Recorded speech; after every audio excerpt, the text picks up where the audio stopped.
Noticed we live in a world where technology plays a large role, from our smartphones to the amazing growth of artificial intelligence. There are huge questions to be asked about much of that technology. For example, why do we willingly hand over our personal data so we can easily be targeted by algorithms and other marketing methods? Similarly, do we do all this just so that we can shop more easily online? Well, author Timandra Harkness seeks to answer some of those questions in her new book, Technology is Not the Problem. And Timandra Harkness joins me now. Welcome to the show. Hi. Thank you for joining me. Now, the title of your book, I have it here, Technology is Not the Problem. It sounds like quite a clear statement of intent. Actually, in the book itself, you're a bit more ambivalent about technology, aren't you? Well, I mean, it's quite a long book, so I do have to unpack the problem with a bit more nuance. But I think I went for that title, which was originally the subtitle, because it's a bit like, this is what it said, you know, it does what it says on the tin. Yes. Technology is not the problem because we're the problem. Yes. And we're the problem because we're obsessed with ourselves and having ourselves reflected back to us, and the technology just does that. So perhaps you could talk us through the key argument of the book then. I mean, you're talking about the way in which we've become, you know, dependent on technology. We've sort of outsourced a lot of stuff. We're accepting our data sharing. But what this means is that the computers and the algorithms are creating versions of us that are tailored, I suppose. And that we've become dependent on that? In some ways, yes. I mean, yeah, you're exactly right. They collect data about us from everything we do, because everything we do involves digital data mostly. And then it will build a profile like a virtual Andrew, and then it will target virtual Andrew with not just adverts, but also news feeds, entertainments, everything. Even your travel plans. Use an app, and it will tailor your travel to, you know, here's the convenient route for you. But I started off trying to describe how that happens, and then I just got more and more interested in, but why is this the technology that we have? Because we do kind of know now that our data's being collected all the time, and we kind of hate it and find it creepy, but we also keep going back. So in another way, I think we like it, and so I just started zooming out and going, all right, well, what is this world we live in? This is the technology. But what is it about the world that makes us so susceptible to technology that promises that everything in your life will be personalised to you, Andrew, and your uniquely discerning taste in whatever, biscuits? Yeah, you've read me right. But that's the problem, is that, you know, we constantly complain about these Alexas that we have in our house, or the way in which our smartphones are basically concocting versions of us. But we still do it. Yes. We still go back to it, which suggests, as you suggest in the book, there is some kind of need that we have. Yeah. Not that the technology is creating the need, but that we have created the technology to satisfy the need. Yeah, exactly. And I mean, obviously, the technology is not actually tailored for our convenience necessarily. It's tailored for the people who have made the technology, or the customers of the people, whether those are, you know, people selling advertising or whatever. But it's tapped into something, which is this very deep need in us, in society, to have our identities affirmed. Because we're not entirely sure who we are. It's like, on the one hand, who you are is the most important thing. And if someone disrespects who you are or doesn't see you the way you want to be seen, that's, you know, I think people genuinely feel that as a personal attack. Yes. Like they no longer really exist. But we're not exactly sure who we are unless that's reflected back to us all the time, and we get constant confirmation that we are who we want to be seen as. So that's very interesting, because, I mean, you mentioned Sam Smith, for example, as one example of someone who announced that he wanted to be referred to with they, them pronouns. Everyone went along with it because it signals something new in society, doesn't it? Something more about, I suppose, the elevation of the self, or the commodification of the self. Yeah, commodification of the self is a very good way to put it, actually. I mean, I included Sam Smith because Sam Smith's 2019 announcement on, I think, Instagram was actually really eloquent, actually spelled out perfectly what this is all about. And it ended with something like, I hope you can see me like I see myself now. Interesting. And I think that just sums it up perfectly. It's like, we want to be seen like we see ourselves.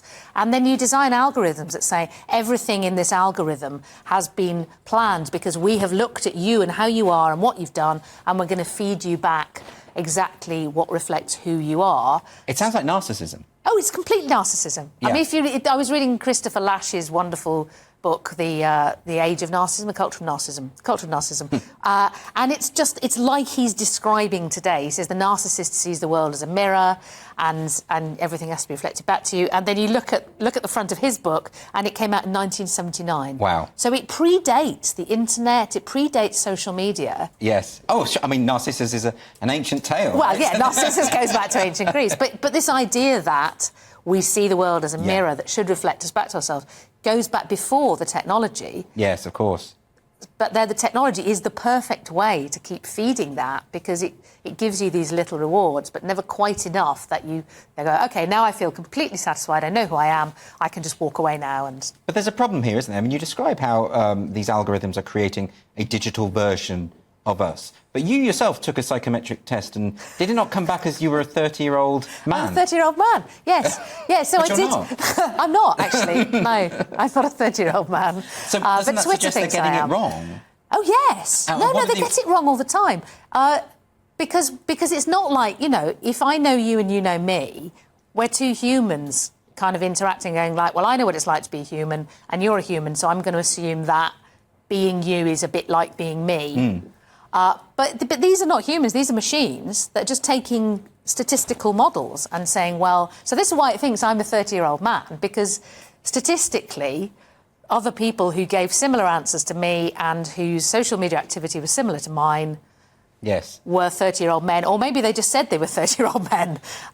They don't actually know this. They this. use that to predict your tastes, don't they, effectively? Yes, exactly, yeah. So it's like, well, you are similar to these other people in this massive multidimensional mathematical model we're building, and that's what we know about you. So what are the downsides of that? I mean, a lot of people complain, don't they, when they see adverts pop up about things they've been talking about recently, and they get very nervous about that. They think this is very, like they're being stalked or something. But on the other hand, it's quite handy, because people are only sending me information about stuff I want to know about. So what's the downside?